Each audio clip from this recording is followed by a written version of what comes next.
Welcome back to Brother Wolf, Sister Moon Divination. Hello, my dear fellow spirit workers. So today I want to continue my mini-series. On this one, I want to look at Egregores, Tulpas and Servitors. And so why I've grouped these together is because they have the common theme of being a thought form or something to do with the power of the mind. And so in esoteric teachings, the concept of the mind being very, very powerful, more than we realize, is a common theme. We also know that when we think negatively all the time, we attract negativity. So we should really be careful because, in essence, you're creating an egregore or even a servitor to confirm that your reality is bad. So if you keep saying that over and over again like a mantra, it then takes on a life of its own. So we should be very careful with what we say and what we think, because that can then start to shape our reality. And why I like bringing in the egregore, tulpa, servitor traditions, philosophies into this is to show how it's not just the negative thinking that distracts you and then limits your perspective and then limits your ability to see solutions, kind of like learned helplessness that we see with the work of Seligman in psychology, but actually creating an entity. So this thought then takes on its own form and will do everything it can to confirm your statement. So you have to be careful. Don't go programming something into the world that's negative, even if it feels comforting. I think a lot of us do tend to catastrophize and always think that the situation is bad or flawed. But by doing that, you're only making it worse. And so I think these traditions really add to that concept insofar as it can become a living thing, so to speak, a living entity. So be careful what you're putting out there. So let's take a deeper look at egregores. Egregores originated in Western esotericism as collective thought forms created by groups, while tulpas stem from Tibetan Buddhism as individual thought forms created through meditation, and servitors are modern occult constructs from chaos magic designed for specific tasks. They all involve the idea of thought shaping reality, but differ in origin, scope, and autonomy. So let's look at the egregores. Egregores. The word egregore comes from the French egregore, derived from ancient Greek egregoros, meaning wakeful or watcher, and its historical roots come from the apocryphal Book of Enoch. Egregores referred to angelic beings known as watchers. That's a whole other fascinating topic on itself, the apocryphal books that didn't make it into the Bible. Esoteric use. In Western occult traditions, egregores are seen as collective psychic entities formed from the shared focus, emotions, and intentions of a group.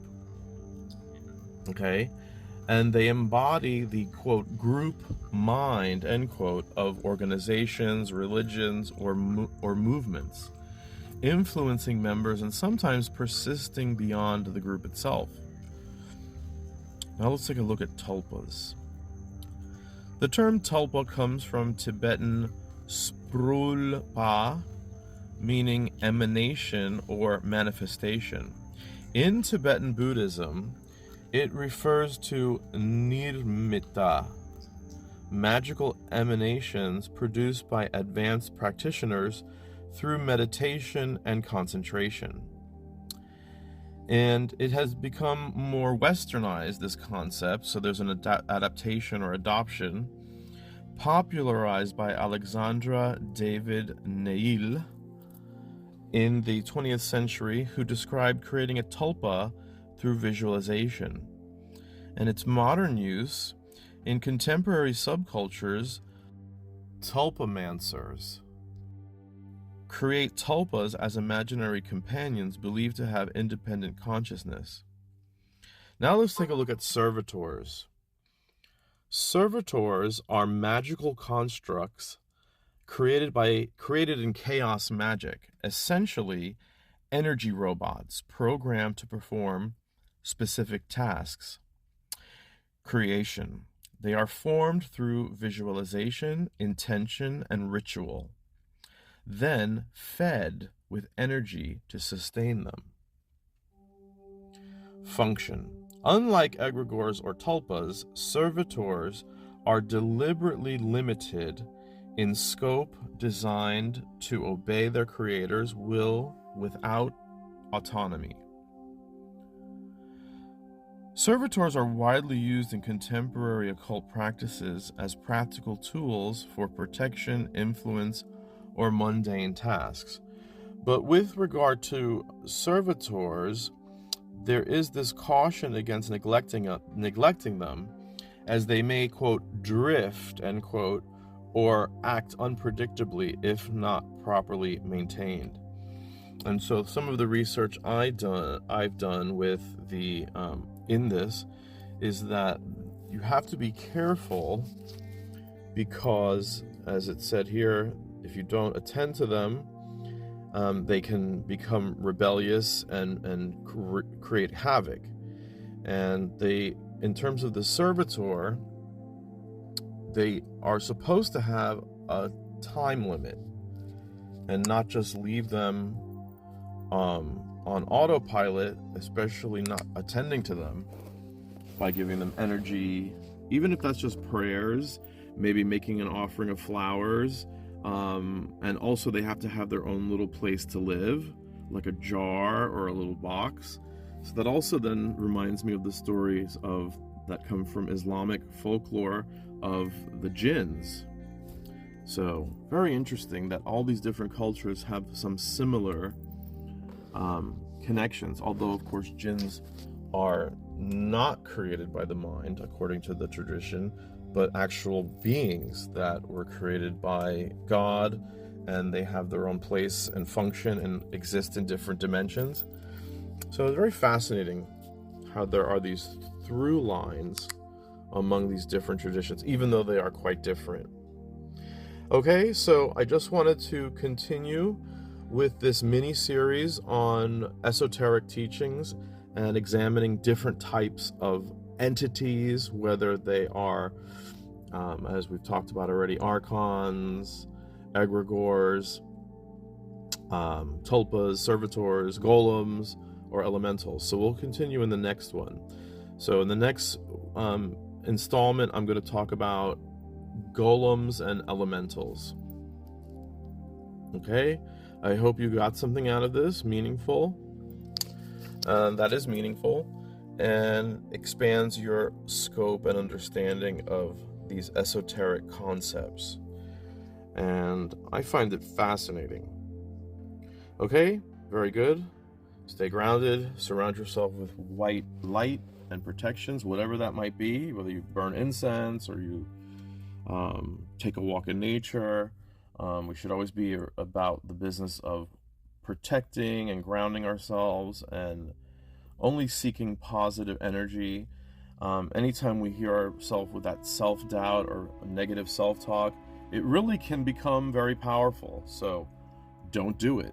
Avoid it. Always look for the positive. Maybe you can do like a gratitude journal. Even though maybe I'm upset about this or that, I still have this, and this that I could be grateful for. And, you know, that really helps, because that can then build your other, let's say, egregores or personal beliefs that can then take on their own form, especially when you give them energy all the time, right? Constant negative talk, self-talk, ruminating over negative things. It's just feeding that monster. So don't feed the monster.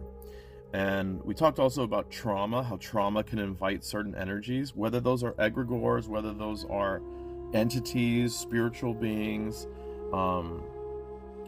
wandering spirits who haven't crossed over, unhappy spirits, whatever they are, we don't want them, especially the negative ones, right? So always build a sphere of protection around you, and you could visualize that. And that in itself can become a thought form, which you can install and employ to protect your home, your family, yourself, and give it power by having positive affirmations, positive creative visualizations, and you can build your own thought form that is powerful and can bring in these energies of positivity and make a change in the physical world. So very powerful stuff. And we also overlap all of this with Jung and his research on the collective unconscious, these different archetypes. Archetypes themselves are like egregores. So even the tarot is said to be a representation of these different archetypes.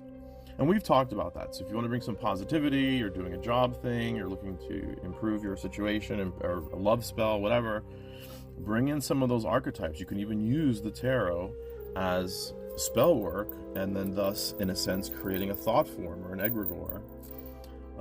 But always be careful. In all of these different esoteric teachings, we see a theme, a continuing pattern where it can work. It creates this form, which then starts to have a life of its own and can be very powerful, and then might turn on you. So you got to be careful.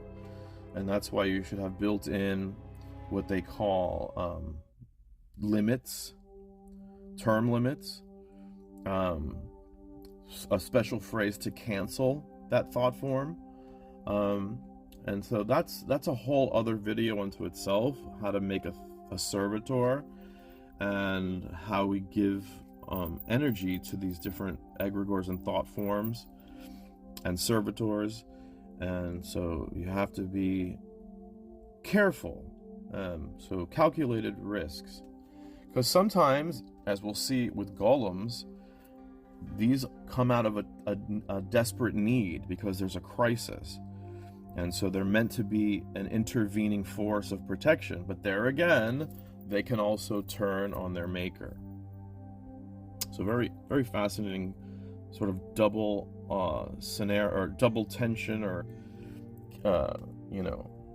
more than one aspect. There's always a counter aspect to everything. There's an intended, and then there are unintended consequences. Anyways, we'll continue next with golems and elementals. Thank you. Stay grounded, stay focused, stay protected. And as always, God is love.